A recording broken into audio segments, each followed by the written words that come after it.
Today is June 16th, and stumbled upon an opportunity to learn from what we have going on within our biological community and overall soil health aspect. And we're still learning what were the implications and what has been the impact of the very wet planting season of 2019. So it's mid-June. This corn was planted early part of May.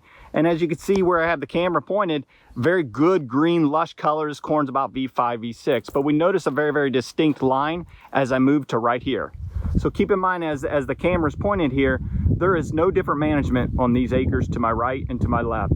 This is all planted the same day. It's all 5994 V2P, all the same hybrid, managed the same way from a fertility, herbicide, starter, the whole works. But you notice a very distinct line where I'm walking. To the left, though, of this 70-acre field that I'm in was not planted. To the right was planted in 2019. Very wet growing season. Soybeans are planted to the right, and on the left, the grower took the opportunity to do some drainage work and try to catch up with some work that he had wanted to do since it was already going to be a later June planting scenario. But as I walk down the road, you can see where this was not planted in 2019, we're still seeing the implications and the long-lasting effects. You can see some purpling. Certainly doesn't have the good green lush color.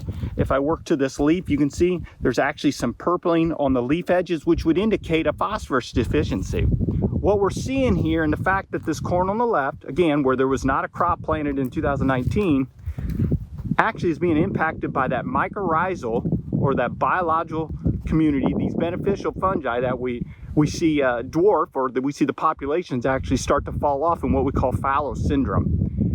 And what's happening here, and the reason we see a significant difference in overall aesthetics of the crop and just lushness of the crop, is those plants on the right, or these acres to the right, they're actually photosynthesizing at a much higher rate because those mycorrhizal populations that are higher on the right because of the crop that was planted in 2019, the populations are higher, which is dramatically impacting the ability of this plant to get nitrogen, phosphorus, even sulfur into the plant, as well as water.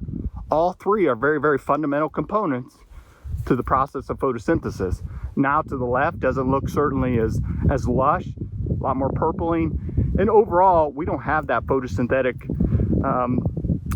power on those acres to the left that were fallow in 2019. So we're still learning, and we're learning how that has actually impacted that biological community called mycorrhizae, the fact that there was no crop planted in 2019.